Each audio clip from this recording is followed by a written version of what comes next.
What's up, real world? Twisted Luck. Hope everybody's good. Thank you for being here. I appreciate you. So this was this local Florida story that did make some national headlines. That happened a few days ago in a hospital in Daytona Beach, an Advent Health Hospital in Daytona Beach. If you hadn't heard about it, I want to see what people think of this and what are people's I want to see what the general consensus is on this. So a 76-year-old woman had her husband, I forget how old he is, but I believe he's older than her, is terminally ill.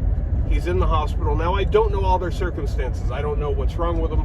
I don't know the details. But it's apparently not good. So they made a plan a few weeks ago to leave this existence together. And what the plan was that the woman, the 76-year-old woman, would go home or wherever and retrieve a pew-pew. And why do we do that anyway? It's been a long time since that. It's more like this, right? Retrieve a pew-pew and bring it to the hospital and to the husband, and he would hit her off button, and then he would hit his own off button. That was the plan. They both agreed to this. That's what they both wanted. They wanted to leave here together. And, you know, he's apparently miserable, probably, I imagine, in pain and things like that. Now, my first question is, well, the hospital can't hold you against your will. If that's what you want to do, why not just go home? You know, they can't keep you there. But maybe he wasn't mobile, and maybe she is, you know, unable to help him around. I don't know. I don't know the circumstances, but it is what it is. So that was the plan. So she did honor the plan. She got the pew-pew, delivered the pew-pew, visited with him on the 11th floor of the hospital. Now, one thing I found was that, and that the media is not talking about, is that the 11th floor is actually, I guess the entire floor, what I found, is rented out by a private company. It's some sort of medical assisted whatever company. It's not hospice or anything, but it's something else. So that floor isn't necessarily under hospital control. It's rented out by a private company. But anyway, neither here nor there, really. So she brings it to him and visits with him and hands him the pew-pew to begin this plan so he can, you know, off her and then, you know, turn her off button and then turn his off button to the off position. However, he was not physically strong enough. He didn't have the physical energy to flip the switch. So that was a problem that they had not anticipated. I don't know, maybe they just didn't know much about pew-pews or whatever, you know, or what they brought. It's sounding to me like probably a revolver, and, you know, the hammer's not back or something. I don't know, because it doesn't take a whole... Anyway, I'm not saying, you know, whatever. But it is what it is. He didn't have the physical strength to do it. So then the plan had to suddenly change. And she would have to get his off button and then her off button. To which she agreed. Because that's the only way now that the plan is going to work, and they were determined for this plan to work. It's a sad story. So I imagine they, you know, didn't say goodbyes, but see you soons, maybe. And she did, in fact, get his off button. But then, I imagine, after seeing that, and it's going to be a traumatic thing, and the reality of it, she was not able to turn her own off button. And she, I think, contemplated it for a long time.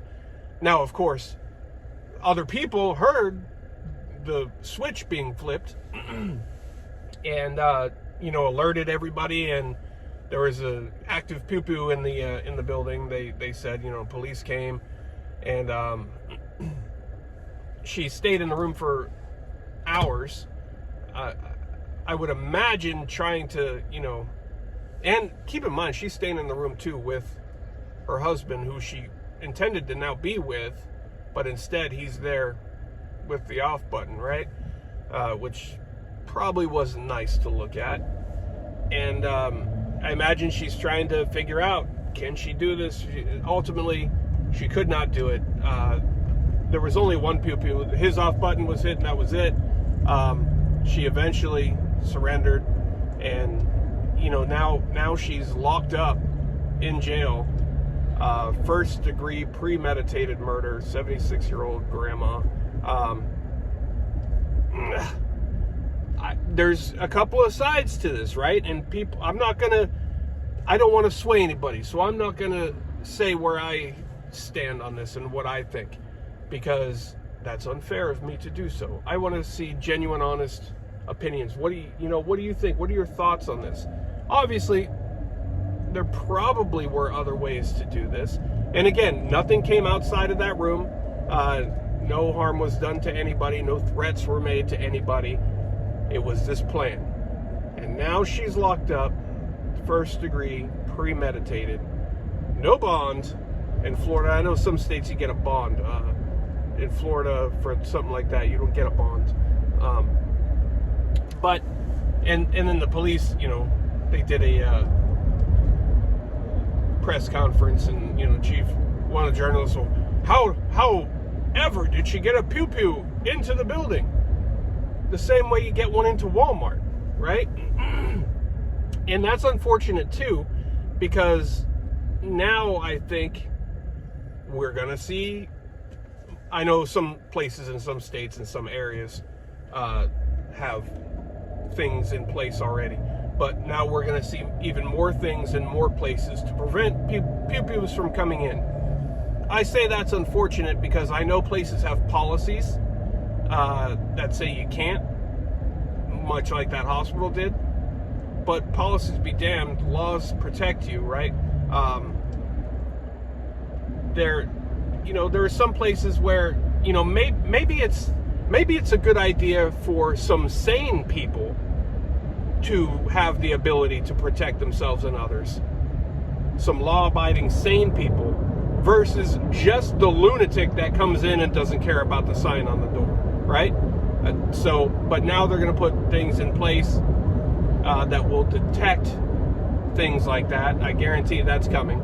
And they're going to, now that's not going to happen. So now, the only pew-pews that will get in are the ones that, from the crazy people who run in and run past whatever measures, metal detectors, whatever they put in, who run past that and go in to do what they're going to do anyway, while the law-abiding people went and put it back in the car, right? So now, sitting ducks again. I'm a big fan of the don't ask, don't tell policy, right? People have policies, businesses have policies that put signs on doors or whatever. But in most cases, in most places, there are some places that, not so much. But in most cases, even your employer, we've talked about this a couple times. Even your employer says, they forbid that, right? You may not have that on this property. Well, the law says, depending on where you work anyway, the law says that, oh yes, you can. So the way I look at it, the way some might look at it, I'll just say that. I won't even say me. The way some might look at it is, if you don't ask, don't tell, and you break a policy, and the law still supports you. So the law says, yeah, that's no problem. They might have a policy with it, and they might fire you or something, right? And if it's done properly, if you carry things properly, the only way anybody would find out is if, God forbid, you had to use it, right? And then, thank God you broke the policy, and I think most people would agree, fire me all day long. I'm thankful to be here to be fired, right? But that's just a policy. Just a policy. Just fire me, whatever. That's fine, And I think it would amaze. Some of you already know, but it would amaze you. It would surprise you the number of employees in pew-pew free zones that have them on them all the time. Grocery stores, department stores, hospitals, fire departments, wherever. There are people that work in every type of job that is out there that follow that don't ask, don't tell policy, right? They ignore their company, their employer's policy, and they follow their own. I'm going to protect myself. I'm going to follow the law and have my own don't ask, don't tell policy, which a lot of people would agree is a pretty damn good policy. And a lot of these companies, they just cater to, you know, the mainstream media and all this hype and everything. But you have to remember, the law-abiding citizens, the good people, aren't the ones doing these things, right? It's the crazy people who are going to still have things in there regardless of any sign or metal detector or any other measure. But the more security you put up to keep the sane people from being armed, the bigger chance that only that lunatic is going to be in there and have a step up above everybody else, because he's going to be the only one. He's going to be the only one. So I don't think that's a good idea.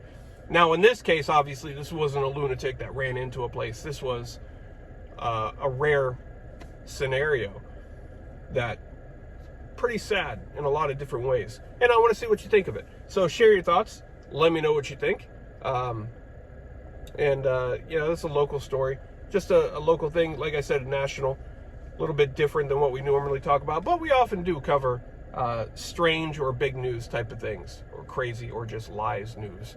But anyway, share your thoughts. I'm curious to hear them. And I appreciate you. And I thank you for being here. Twisted Look Truth. I'll see you soon.